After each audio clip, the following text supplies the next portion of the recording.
Welcome to Reset to Healthier Relationships, Sunday night at 9. I am your host, Coach Glenda, here with course manager and co-host Rufus Carpenter. As most of you know, Rufus and I have created this forum where you can discuss trials and triumphs in past and present relationships. We encourage everyone to share, speak their truth, and talk as much or as little as they would like. Now, we have another awesome topic for tonight. And before we get started, I will allow Mr. Carpenter to tell you a little bit about his background. Good evening, everybody. My name is Rufus Carpenter. I come to the relationship space that's a little different than most. My background started as a little child in Virginia, a family of 14 living in a three-bedroom, one-bathroom house. And if you had the occasion to live or sleep with your siblings, like with three or four other siblings, and one is the occasional bedwetter, you understand the essence of human connection really fast. But that's where it's first started. But I was married 27 years, and being married 27 years, you learn a thing about trust. I learned a thing about communication, commitment, forgiveness, and compromise. These are the things not necessary for a deeper love or deeper successful marriage, but these are the things for a deeper understanding of the human relationship. Background didn't stop there. I joined the United States Army, and one of my jobs in the United States Army was human relation and race relation leader. We had the responsibility of going to our Army units, and I would check if we have any race or relationship problem. I'd be the first person on the scene, and my job was to do what's called an intake form, and I would decide which level of responsibility or what resources we had to throw at solving that issue. So I have a very diverse background in relationship. So I'm also here to represent the night, the man in the night, because what the Sunday night at 9 is really, it's a sisterhood.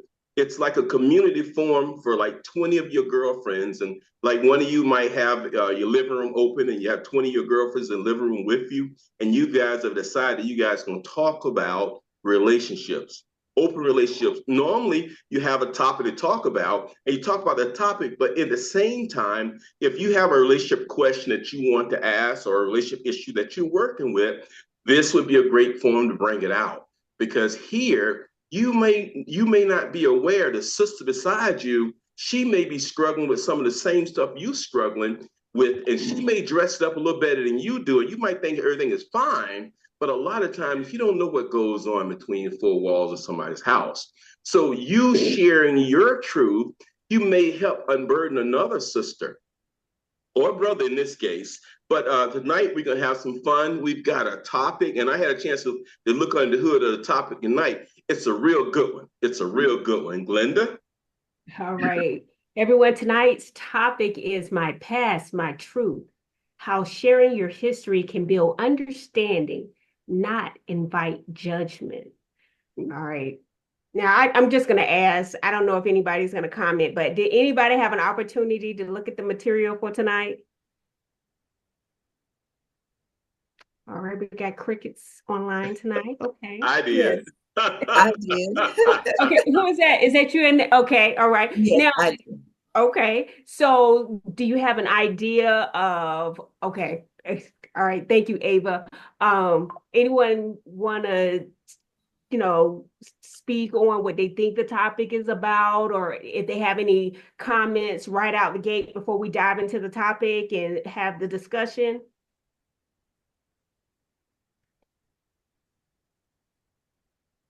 Okay. All right. So I'm gonna go ahead and get started. So it says your past shapes who you are, but it doesn't define your future. When you share our history, when we share our history in relationships, whether romantic, platonic, or familiar, it's not about seeking validation or exposing wounds for scrutiny. It's about fostering deeper understanding, emotional growth, and self-awareness.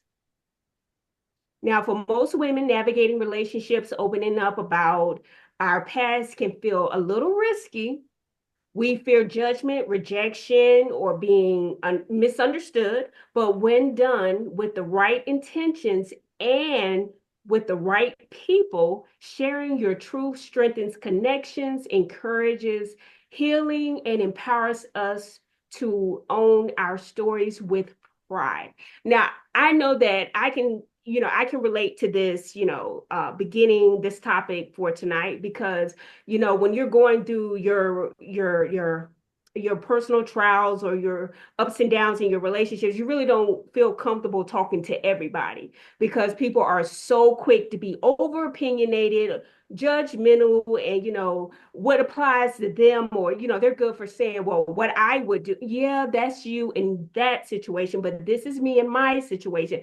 It may be the same scenario, but it's, two, maybe four different characters in the situation. So what works for one never works for another. But you do have to be careful who you talk to. I know for myself, I have a confidant that whenever I hit those rough spots in my life, when I really need someone to talk to, and they're always there. They give me their perspective and they're not judgmental. And I love that about them because I feel like that's my safe place to talk to the person. And then the guy I'm currently dating, I also talk to him, but it's a little bit hard talking about him to him. So so That's I have to, kind of like, tiptoe around certain things. But at the same time, I still feel comfortable talking to him as well as my confidant. And she's a female. And, everything works together. But you have to make sure that regardless of what you're going through, you are talking to a person that is not judgmental and that's not over opinionated. And that's not gonna be more in self versus looking at the whole big picture. Mr. Carpenter, would you Let's like? jump in that a little different because you're Okay. talking about this is one side of it. Linda's told one side where you're talking about to your friends, your bestie, or the girls in the group, or the fellas. You're talking about it from that angle, and that's a great way to look at it. But let's look at it like you talking to your boo. You talking like you said you don't talk to your boyfriend about it. Let's say you actually talk to your boyfriend about it. Because when you open up and share stuff with your boyfriend or your fiance, your husband, or your best friend, or whatever your relationship looks like, when you open up and share to that person, they learn something about you. Then it becomes like you creating a stronger connection, a stronger bond. It's not with the condemnation where they would say, hey, look, ooh, girl, I didn't know you was that bad. You keep that from me. It's not like that. It's where you're actually open up to that person. Because a lot of times when you and a person bond, when you and your boo or whatever get together, and when you do stuff and all of a sudden one day you see something, you see them doing something strange. Mhm. I didn't know you do that. We never talked about it. If I had known, I could have done, we could have solved some problems early on. So let's look at it both sides, where you go to talk to your friends or talk to your friends or your confidant or the girls or the fellas. But let's look at it also from you talking to your mate, your significant other, your husband, your wife, your Mhm. girlfriend, boyfriend. Let's look at it that way. When you share stuff with your boyfriend or your girlfriend, how does that look? What does that look like? For instance, let's say I was sharing something with Dr. Johnson, and Dr. Johnson was my boo, and we were connected, and I would want her to know about my past. Let's say that my past was where let's say my past was that I was arrested and she never knew about it. And Okay. let's say I was arrested for shoplifting. And unless I met Dr. Johnson, I met her in church. And she see me as a deacon in church, and we're real good and we're real good.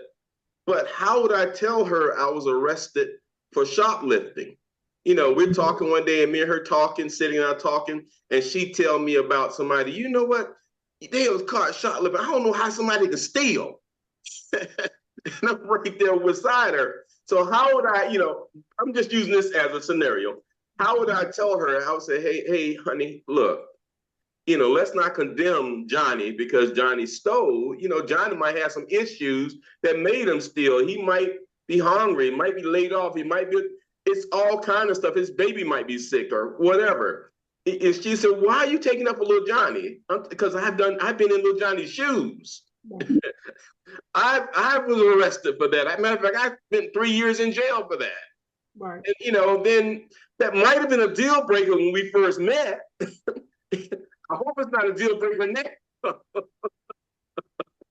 But that's just to open the conversation up. Let's talk about this. Okay. Who wants to share? Who can share how you would talk to somebody that you're romantically inclined with, your boo or somebody like that, and you had to share some stuff? Or have you ever had to share some stuff that you thought that maybe you were kind of hesitant because you didn't know how the other person would take it?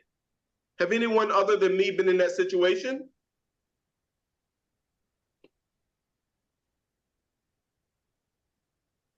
We got some goody two shoes in here. Probably not. Ain't nobody been through nothing other than me. Maybe they don't want to let on. I'm the only one been through something, huh? Well, let me tell you a story about when I was in the war. I was just having fun. Go ahead, Glenda. Continue. Okay. I'm sorry. No problem. What I'm going to do is I'm going to start off with an illustration for tonight. Mm-hmm. The fear of being too much. Tasha, 42, always struggled with abandonment issues. When she started dating Malcolm, she was scared to share how her father's absence made her fear rejection. But instead of pushing her away, Malcolm listened, reassured her, and helped her feel safe enough to trust. Now, the lesson that we're trying to get from this is the right person won't weaponize your past. They'll honor it. And that's a good, I feel that this is a very good example because, she, I guess she was keeping her feelings about how her absentee father was never there. And she was probably feeling as if maybe Malcolm would, up and leave, or whenever they had a disagreement or argument that he would leave or break up with her for whatever reason. But, with that being said, when she spoke up and she was open and honest with Malcolm, he was able to listen to her, which is a great thing, because when someone is speaking their truth, they need someone to be a good listener. He reassured her that, everything was okay and probably her feelings were pretty normal, but he made her feel safe and comfortable, even with, her past fear. But he didn't use it as, oh, I know how to manipulate her now. I could just try to threaten to leave her and she'll just break down. And, I haven't been in this particular situation, but I can really understand and relate to it, because I know other people that have been in similar relationships. Anyone want to chime in? Do they know anyone, or have they ever been in this particular situation where someone used your past as a weapon? Well, while they're deciding what they're going to say and how they're going to say it, okay, let me jump in right here, because this is a good scenario. This is an excellent scenario, as a matter of fact.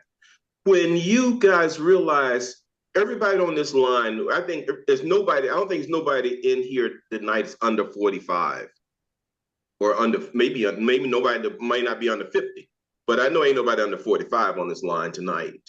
So if that's the case, we all been through something. We all got here some form of fashion, some way. We all been through some relationships. So what we're talking about tonight is not just so much what you're going to tell somebody. What we're talking about tonight is what shaped who you are today.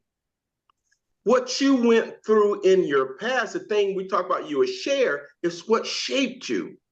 If you remember, about 8 months ago, we had a segment about your attachment styles. Anybody remember that segment, attachment styles? And we talked about the different types of attachment styles. And there was one attachment style that was considered anxious attachment style, where a person clings to you. They're needy. They don't want to let go. They're afraid to see you out of their sight. When you go somewhere, they call you and ask you, "Are you there?" If you stay too long, they wonder, "What did you do? Did you take a detour?" This scenario right here caused that type of problem. So if some of the things you do, or some of the things your spouse, or some of the things you see a significant other do, and you wonder where that came from, this is where those kind of things come from. All of us have what's called a love blueprint or relationship blueprint. It came from somewhere. So tonight's topic is not so much about you telling your background, telling your secrets, or opening up, telling who you are. It's about how you got to where you got to, how you got to be in a relationship, how you got to now you don't trust nobody, or how you got now that you're bitter, how you got to the part right now where you don't open up. All these things happen through scenarios that we're going to go through tonight. So look at it with a different lens, not just you telling your secrets or telling your life or telling your story, but look what made your story. All of us have a backstory in our life. All of us have a backstory. And if you're a Christian, you say God might have put you through some challenges. God might have gave you a testimony. Absolutely. And if you're not a Christian, you might say, this so-and-so that worked you through the coals and you got a story to tell. Okay? All right, Glenda, go ahead. All right. Do anyone want to share an example, or do they know anyone that has been through a similar, this similar scenario?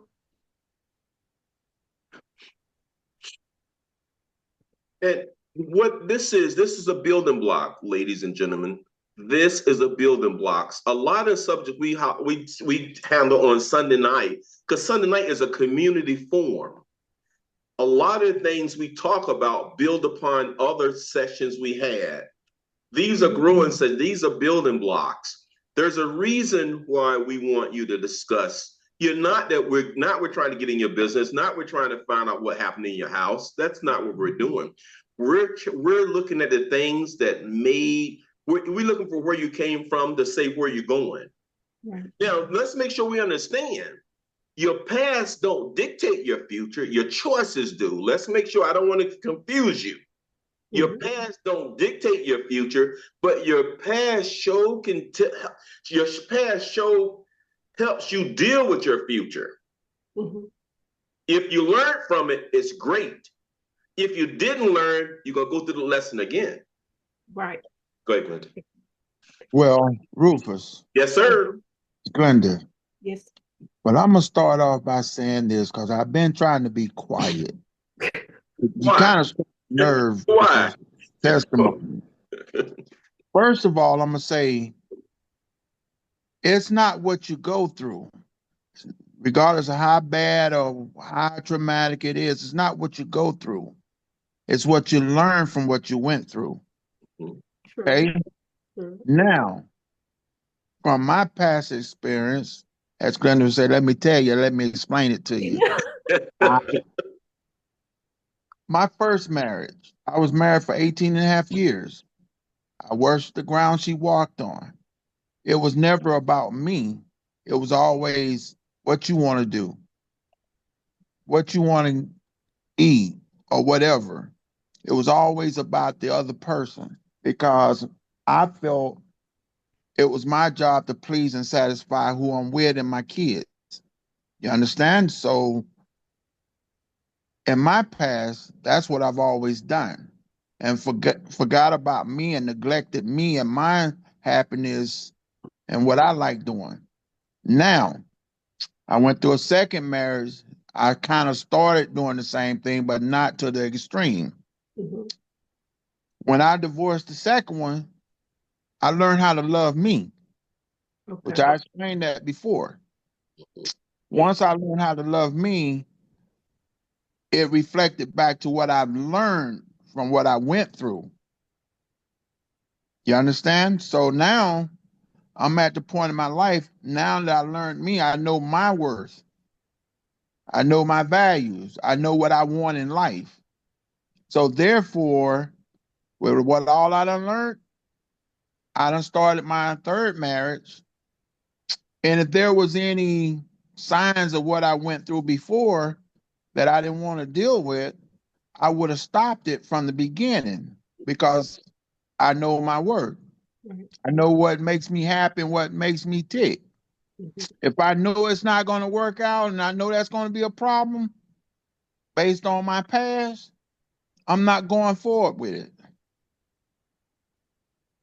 So, to make a long story short, it's about you learning yourself, loving yourself, enjoying yourself, and deciding whether I want to put up with the bull or the lies or whatever comes before it, which was red flags in the past. Do I want to move forward in that and stay in the past, or do I want to make myself better and move forward? Here's a question, and you can either put it in the chat or you can answer. Somebody can answer it outright, or you can put it in the chat. When you get with someone, let's say you've been dating about a couple months, do you want a person to tell you about their past, or you just want to find it as you go along the relationship? Anybody can answer it, or you can put it in the chat. Well, I speak on my part. Mm-hmm. I don't have a problem like with my wife. I sat down with her and we spoke about some of the stuff in the past. We didn't go in details with it all, but we spoke on the past. But then, like I explained to her, this is me explaining to her because we have that communication. Whatever happened in your past, that is your past. But when you and I got committed from that day forward, that's our future and present. So therefore, anybody can walk up and say this, that, and the other about your past. It don't have no bearing on what you and your significant other have now. It shouldn't anyway, because that is your past. No matter how traumatic or whatever it is, it shouldn't have no bearing on it. You should have established, if you committed, a new ground and start a whole new chapter, a new book in your life. So you don't let your past dictate your future. You want happiness. There again, it's what you learn from your past that you implement in your future with whoever you with to make it better. Okay, If good. that makes sense. Before we go into here's another part of that question. Here's part two of that question. Let's say you've been going together now, let's say 6 months. You've been married 6 months or going together 6 months. And they tell you something, they drop a bomb on you with something that's a deal breaker. You married or you're already going together, and they drop a deal breaker on you. They, boom, honey, let's talk. I know we've been together now, we've been married for 6 months, but I don't know how to tell you this. And what they tell you is a deal breaker, but it happened in the past. Mm-hmm. What would you do? You would work it out, or you would say, let's get this annulled or whatever, or divorce time. How would you handle something like that? Anybody can share that. It depends on what it is. But it's a deal breaker. It's a deal breaker. Whatever you call deal breakers in your life, because all of us have different deal breakers. Right, correct. Right. It all depends on what that deal is a deal breaker. It all depends on what it is, because, like I said, Trace's daughter, though. Find out where she. Annette, did you want to speak? Annette, you just came on. Did you want to speak? That might have been a problem with her mic. Go ahead. Good. Were you finished, Mr. Kingdom? No, I thought somebody else was coming in. I'd like to give other people a chance to talk as well. Yeah, Annette came on, but she didn't follow through. Go ahead. Okay. I'm here. I'm sorry. I was screwing up. I feel like if it's a deal breaker, it's a deal breaker. I'm not concerned when it came about, because the deal breaker to me means that it's something that go against the grain for me in some kind of way. And I don't think the fact that we've been so close or intimate or whatever should change that. I should just say, wow, you didn't tell me, or we didn't reveal this, and it's a problem for me. We can try to discuss it from that point on, but if it's a problem for me, it's a problem. It's a deal breaker. Well, deal breakers. Hey, Nick, can I ask you a question, babe? You can. Okay, if it happened in the, I'm just gonna put it out there. If it happened in the past, let's say you've been together for 5 years, married. That deal breaker happened 15 years ago. Do you think that person can change, or you think that person can have a second chance? Well, Or all would you just strictly just base it, hey, that was a deal breaker, period. It happened once, it might happen again. Is that your mindset? my mindset is all people can change, but Mr. Kingdom, I'm this way. If that was you, that was you. It is you. If it was something that's I consider so heavy for me that it just gets to the core of me, then you can tell me. I'm not going to look at you tomorrow and forget that you told me. I'm not going to look at you next week and forget you told me. I'm going to look at you and always see it. That's the person I am. It is a deal breaker. Wow. Anyone else want to speak to that? I respect your decision on that, and I respect your thought. Because here's a scenario. Let's say I married Gigi, and Gigi. Let's say Gigi was a fugitive from law, and she had a twin sister or had a cousin or somebody that she used her cousin's social security number and ID and stuff. They look so close, and we were married 5 or 10 years. And one night we sit down and she told me that, hey, look, I got to share this with you. I'm a fugitive. I've done this and done that. You know, and she when she tell me that, I'm gonna look at her and say, peace out. I mean, would you try to savage that, Bo? I mean, Mr. Kingdom? I'm gonna be honest with you. Uh-huh. I can only speak for me. Okay. I'm asking you, would you savage that? It's all about communication, and I done been together with you for so long. I know how to judge you now, and I see things within you. You understand? And I'm deep into it. So what I'm gonna do, I'm gonna talk and try to communicate with you. Hey, let's turn yourself in, and in turning yourself in, let's you and I try to work through this together. Because you fully invested. That's You're good. fully invested. You're gonna just throw everything away. That could be your godsend, your soulmate. So you just gonna throw that away for something that happened in the past that you might can work through. It's not what you go through, it's what you learn from it. It's a learning process. God put people in your life not necessarily for a lifetime. He put people in your life for a season, for different reasons. So why throw away a blessing on something that happened years ago? It's about communicating and trying to work through it. Now, if you've been with that person 10 years, 15 years, then they tell you I'm a fugitive, but yet and still you see other red flags, other things that they doing that's similar to what she did or he did. Yes. Hey, see you. You understand? But as long as you've been with that person, you ain't never seen none of that. Like, for example, here a while back, about a year ago or whatever, this guy been in jail for all these years for something he never did. He's out now. Okay. Let's just say his wife done moved on or whatever. I can't be mad at her because she moved on. You know what I mean? I'm not gonna hold that against her because guess what? It was fate. So what I have to do is learn how to move on.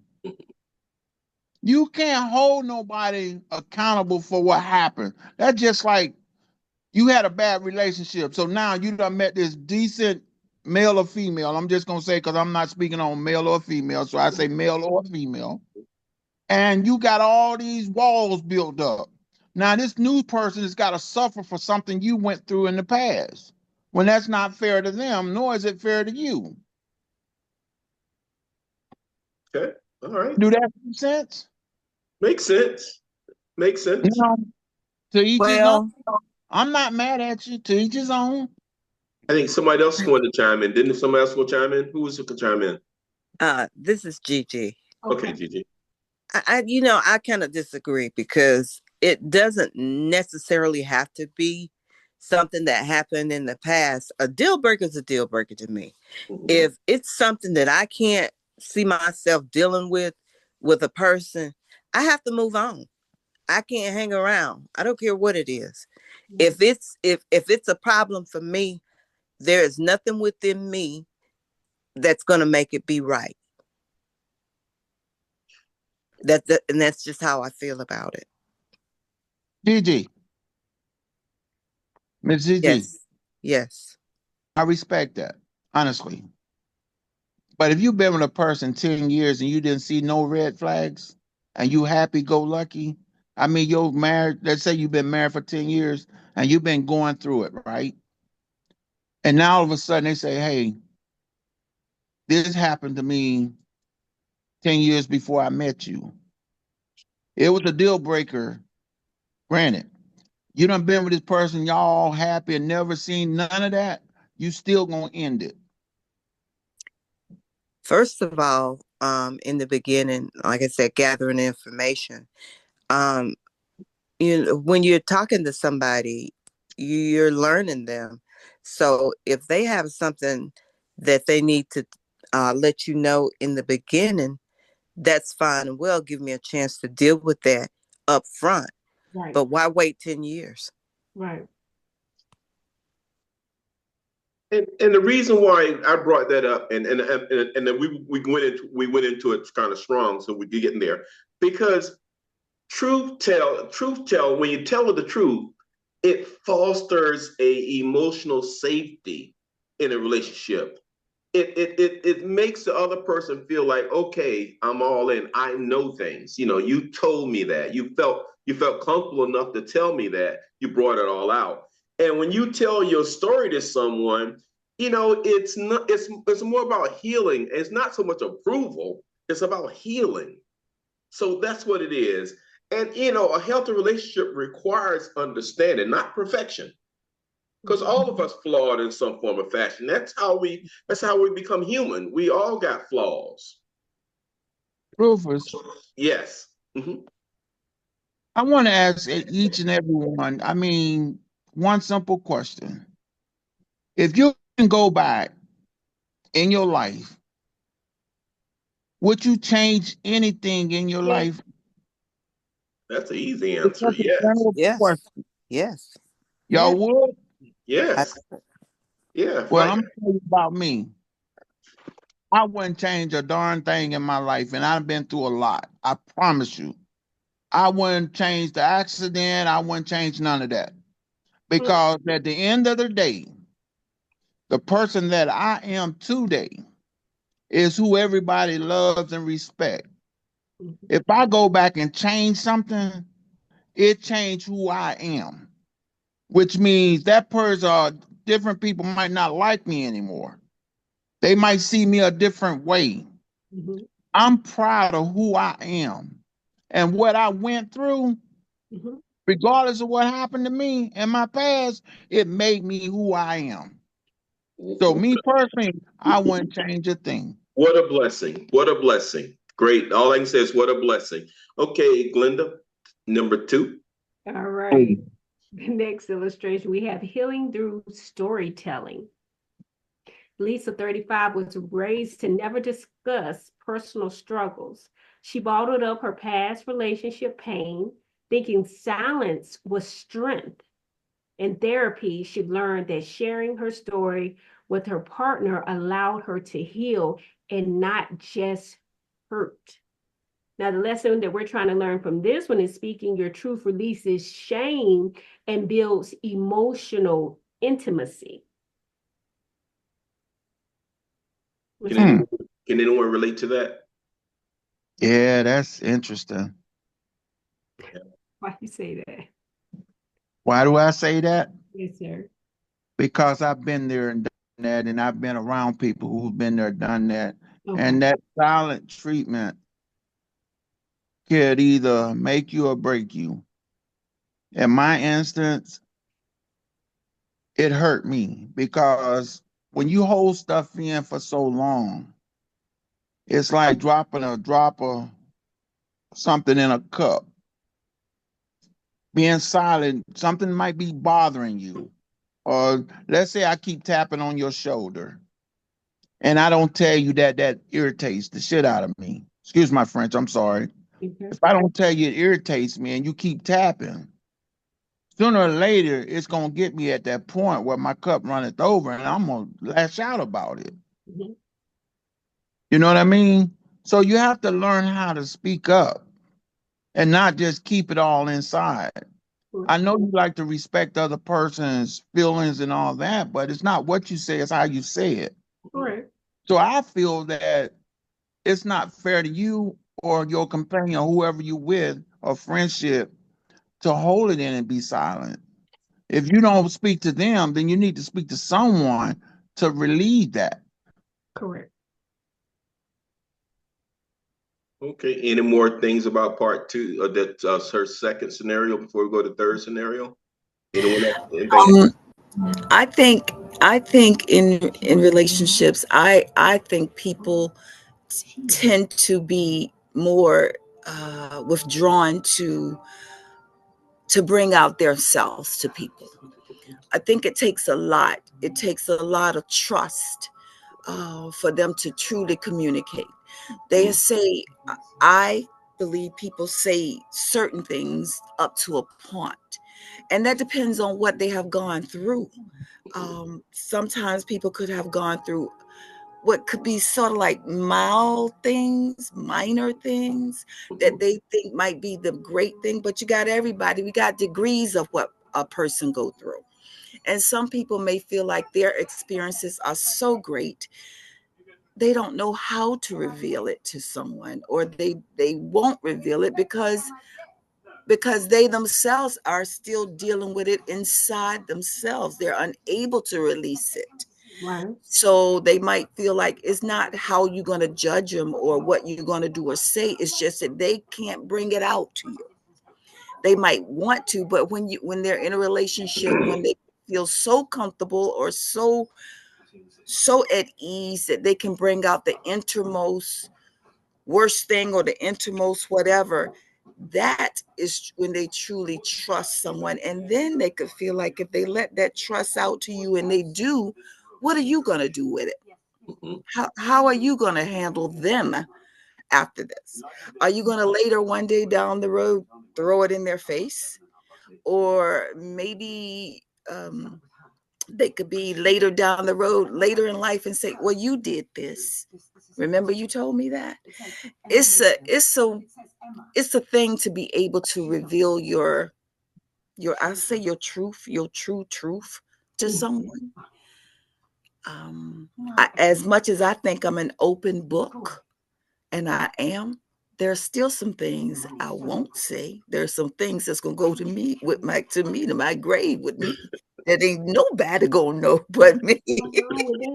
And that is me still being truthful to someone or whatever. But I think there is only a level of degree of what a person will do and say to someone else. And I don't care how intimate or how close or whatever the relationship is. That's just me. That is so true. And that is right. And I agree with you.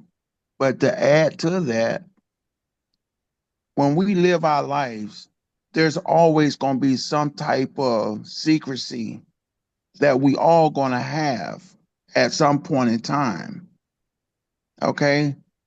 But yet and still, you're not going to hold a whole lot of secrets because then it's going to become a burden on you within yourself because now with you withholding so much, you're just going to feel some kind of way. And when you are with someone, though, you build that trust, that comfort zone. So you should be able to communicate to a certain level with that person.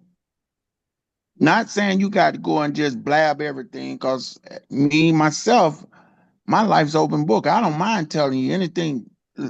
I'm not going to always volunteer it. Right. But if you ask me, I'm going to tell you. Now, whether you like it, whether you agree, I'm going to tell you.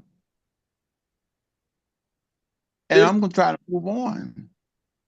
This scenario was so important because one, it lets you know that we should go to therapy.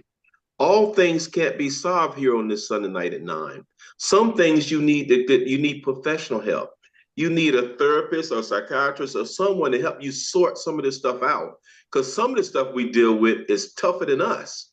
So when those things come up, you need to seek some type of therapy to get it worked out, to help sort through those things. And that's why we put that in there because you let you realize that it could be where you could see a counselor or a coach like Glenn and I, or you might have to see a professional counselor or a therapist. And the second reason why we put that in there, because transparency can help break up generational bad patterns. Because like let's say your dad and mom fought every Friday and Saturday night. If you talk about it and you and your husband or you and your spouse or you and your significant other, or you and your friend or whatever work through it, you can break some of those generational bad patterns. You can break some of that, because you'd be surprised how if your partner support you, you can get a lot done. So you can change a lot of things. Because if you looked at how your parents lived and the way they did, I never saw my mother and father kiss. I never saw my mother and father hug, to be honest with you. Okay. So I had a choice. I could be the same way. I could shy from intimacy. You know, Annette's my sister. Annette Atkins is my sister. Annette, did you ever see mom and dad kiss or hug? No. However, you have to understand the timing. The timing, we're older, and the timing that it was too. That wasn't what people really did when we grew up. We didn't see, you very seldom saw any other grown adult in any compassionate way. So how did that pattern get broken? Because I hugged and kissed on my wife as much as I could, as long as I could. And my sons could tell you, we always saw mom and dad hugging and kissing. So how did that pattern change? Right. And that's why you have that transparency, you can create new patterns. And that's why we put that scenario in there. Any more comments about that scenario before we go to 3?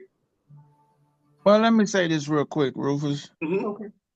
A lot of time it's good to speak to someone neutral or professional or whatever, because a lot of times what we think is a deal breaker within ourselves or a problem within ourselves might not really be a problem, because mentally we don't know that we're doing wrong until somebody actually pointed out that we're doing wrong.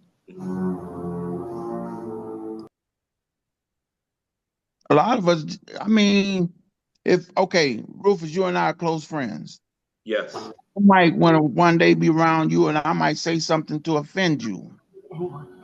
If you don't speak to me when I offend you, how do I know I offended you? So it's going to happen again. Correct. So that's why I feel that it's good to speak up. Okay. You know, like I said, it's not what you say, it's how you say it. I'm not going to just, man, you effed up, man. Why you had to do that or whatever? I'm like, hey, Rufus, man, I'm going to pull you to the side. Hey, man, look, that comment you made, man, was kind of offensive, you know? Mm-hmm. If you don't mind, you know, that's where that communication come in. Mm-hmm. I'll let you know, hey, look, that was offensive, man. You know, if you don't mind, let's just try to stay away from that if we can, or that conversation, or whatever it might have been. Awesome.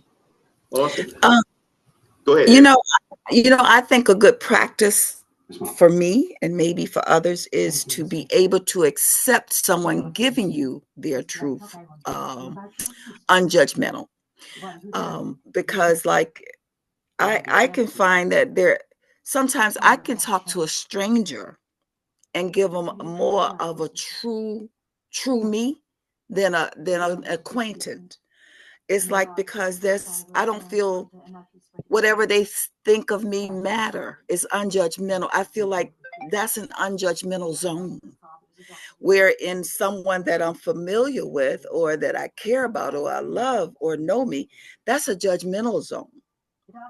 So I think to be able to receive information from someone that I love or care for, free of biases, Mhm. that would be something that I would have to grow into, because I think that makes a difference. Yeah, it makes a big difference because we have that fear factor within us. If somebody that's close to you, for you to speak on certain subjects, you're afraid of their reaction, because for every action is a reaction. If you don't know this person and you mentally, as they say, don't give a flip of how they feel, so you don't mind saying it. Well, if it's somebody close to you, you're always concerned of how they're going to take it. Is it going to affect my relationship with them? That's the outcome and outlook that you have in your mind. That's why you hold it in, don't want to say it to someone close to you. That's why when they tell you when you need to vent, find somebody who is like on a professional level that's biased, that don't you, don't judge you. That's the difference. But you're right, 100%. I agree. Okay. All right. Anyone else on this before Glenda go to number 3? Okay. Glenda, number 3. All right, breaking generational cycles. Ooh. Keisha, 50, grew up watching her mother stay in toxic relationships. She believed she had to endure love to be worthy of it. When she finally opened up about her struggles, she realized she was not alone, and she had the power to redefine love for herself. And what we're trying to learn from this example is that your past does not dictate your future, only your choices do. Now, this is a real one. This happens all the time. Because if you ask about three of the ladies on the 4 ladies on this call that's been married, they would all have just about the same story. They would have the same story. So why is that? You got to ask yourself one thing in a Okay. situation like that, Glenda. Okay. To break any, whether it's generational, what you call it, whether it's generational or it's just a habit or just something routinely. In order for it to break, you first got to accept it and then decide whether you want to break it or not. If you really want to break it, then that's when you reach out to try to change it. And you got to work on it to break it. Because if you content and you got the mindset, oh man, that's my mom and dad did it, my grandma did it. What makes me want to just not change it? You got to have the mindset to want it to change and seek help to break that routine. If you ain't got the mindset and the desire to break it or want to break it within yourself, no matter what you do or what you hear, you contend. You just embedded in your mind. That's how it is. So there again, like you said, it's a choice to make. Okay, let's talk about this, ladies. You know, if your husband's beating on you, and or are you in a relationship, because with that part when it says she felt she had to endure love to make it worth it, because a lot of times, ladies, I've heard a lot of ladies tell me they felt that they had to take it. Right. That's how they prove. A lot of men wanted their wives to prove they loved them. So they had to take a lot of abuse to prove that they loved that husband. Ladies, help me with that. Have anyone other than me heard that or seen that or witnessed that or been a part of that? Yeah. Yeah. Well, I went through a generational male-female thing in my marriage. And it was because it was what I had seen of my parents. Mm-hmm. And it took it took one day for me to really look at myself after going through this type of thing. My father and mother, oh, the relationship was abusive. It was verbal abusive, and it was physical at times. And this is what I saw as a kid. And I married a man that took me through the same thing. Mm-hmm. And I married him because after we were going through physical and verbal abuses. So it wasn't that it started after the marriage. It would happen before the marriage. But I felt like that was what was supposed to happen. And I allowed it to happen because I never fought against him. Even he would be hitting me and doing crazy things, I wouldn't fight against him until one day I decided to look at myself after the event had happened. And I'm from a family of 14, 15 kids. I'm the first girl where there were all boys. And in my family, I fought my brothers and I would fight them fast. If they would do or say something that I didn't like, I would jump them. So I decided in my marriage, after a certain time, I'm like saying, this man's fighting me, beating me, and I won't hit him. I won't do anything. I just allowed him. I was his punching bag until one day when I looked and I said, what the heck is wrong with me? And I looked at myself and I said, okay, now it's time for him to see me. So then I became a fighter, but I knew I couldn't fight him long because I was going to kill him. I told him at that time, the marriage has to end. And he was like, no, now you're so in love with me. You can't give me no more love because now I'm ready to fight you. Right. And I'm not going to fight you to just hit you. I'm going to fight you to kill you. So I realized inside myself that this generational thing that I had seen, and I knew it had to end with me right now, because now I'm ready to be violent.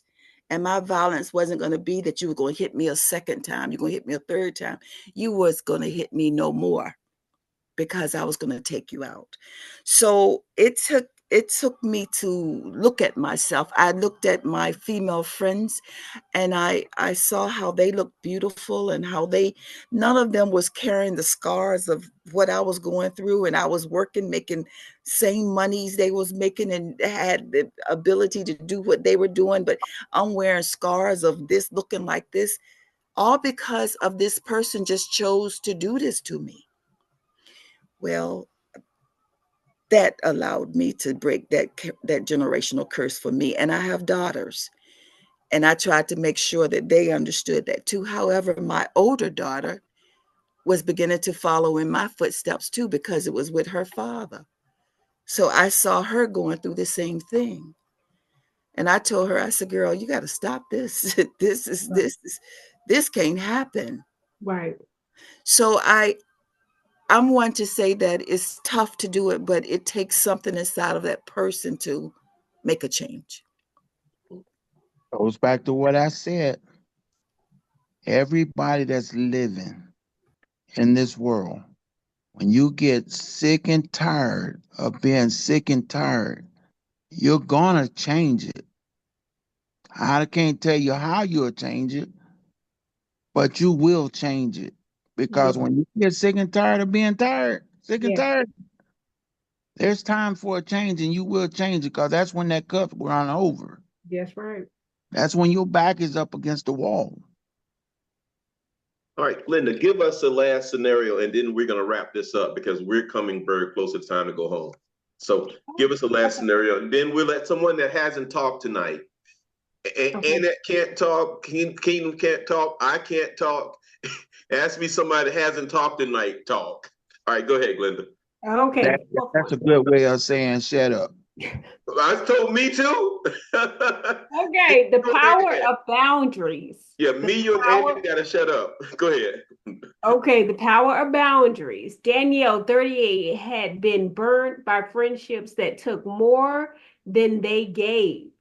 She began sharing her experiences with others, not to complain, but to set clearer boundaries moving forward. Instead of judgment, she found support and connection. And what we're trying to learn from this example is sharing your history isn't about dwelling in the past, it's about building a healthier future. I don't want to call anybody's name out, but Mr. Carpenter already said who could not talk. All right, someone want to chime in with maybe someone that they knew that went through this example, maybe yourself, a close relative.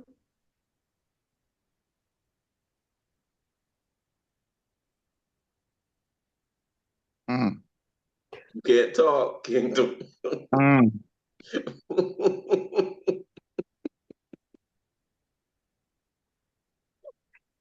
Wow. Okay. Wait, Okay. Laura, where you at? I saw her come on. I didn't get to say hi to her. You can't make them talk, I'm Mr. not Carpenter. making her talk. I'm just saying hi to her. I just want to hear Okay. your voice. That's all. You out there, Laura? I want to hear Yeah. your voice. Good evening, everyone. Good evening. I heard the scenario, but I'm not sure what the response is, what the question is. Well, really isn't a question. It's just an example to see if you are familiar with the scenario or the example, if you knew someone that experienced it. So it really wasn't asking a question. It was just telling you about Danielle and what she was going through and seeing if you had an example or you had something similar that something similar to this example that maybe you have experienced. See, I think I missed the boat on what the whole scenario was. Okay, the power of boundaries. Danielle, 38, have been burned by friendships that took more than they gave. She began sharing her experiences with others, not to complain, but to set clearer boundaries moving forward. Instead of judgment, she found support and connection. I'm not going to talk about this, but I'm just going to make it clear what it Okay. is. What it is. This Danielle is a giver. Everybody she met was a taker. So that's what it is. She was a giver. She always got hooked up with takers. I can't say no more than that.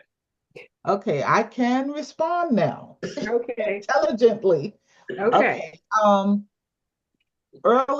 Earlier in my life, because I was always a giver, I would always get caught out there. And it would take me a while to figure out because I'm free-hearted, I'm open. I always give a person the second and third opportunity. Um, it took growth and experience to be discerning when it comes to wolves because I look at everyone as a sheep. And so you really have to go through that um, unraveling and getting to the crux of the situation. And really, I realized it wasn't the person, it was me. It Mhm. was my wish to want to make others happy. And I fall into the crack all the Mhm. time. Now I fall into it, but I fall into it with eyes wide open.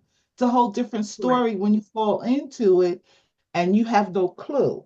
And so I would fall into some stuff that I mean, like I would get taken thousands of dollars, this, that, and the other. And I'm talking about by coworkers, this, that, and the other. And my thought process at that time, being young and immature, Mhm. um, was okay, but you do understand what you did just was not correct, you know. And it's like, let me just give you a short, quick story. Okay, I worked at a school. We had this group, it was a susu. Um, very, very good people in the group, this, that, and the other. Well, the person that was head of the susu, um, I went into her susu several times. Never had any problem with money, getting back my money. Well, I always like having the last hand. I had two last hands, this, that, and the other.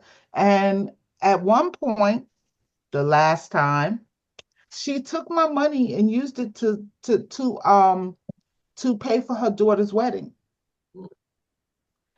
And and at the time, I had family death, so I wasn't in the state to get my money, and she understood, that when I came back, she was going to give me my money. Well, that didn't happen. A couple of weeks went by, months. Okay, we worked at the same place. So I had to really, really look at her, and I talked to her and I said to her, "Are you ever planning on giving me my money?" Right. And she was like, "Well, Z, da da da, blah, blah, blah, blah, yada, yada, yada." And I just looked at her. I said, "Listen, um, I don't have anything to do with what's going on with you, but I would really like my money." And it was a no-go. The chick moved. She left the job, moved out of the state, this, that, and the other. Never heard from her since, from that point. And I was like, okay, well, you know what? In my mind's eye, I got taken, but you can't steal more from me than God can take from you. Amen. Exactly. And so I didn't let it, you color my idea, this, that, and the other, and stuff like that about other people and stuff. But it really did take me, um, I would say maybe about 5 to 10 years of growth and maturity to discern people, because a lot of times you come into contact with people and they seem well-meaning, and if you don't always want to meet people and I never want to meet people and have a guard up, Okay. because that means if I have a guard up, I'm not fully looking at you, I'm not fully understanding you, I'm not even letting you in so that we can be real people. Okay. And so I don't have a guard up, but I pay attention. I pay attention to the words you say and the actions that you do. And if they don't line up, I start backing away. Push And that's back. my take. Thank you. Glenda, take us home. All right. Well, I want to say, as always, thank you so much for sacrificing your Sunday night at 9 to be with us. And, if all hearts and minds are clear, I want to say I look forward to seeing everybody next Sunday. And as well, you already know our upcoming events in June, the relationship conference, as well as the cruise also in October the 12th to the 18th, to the Bahamas. Correct? Okay. All right. Well, if no one has anything else to say, Mr. Carpenter, y'all have a great night. See you next week. Good night, everybody. Good night, Good night. Good Good night. night.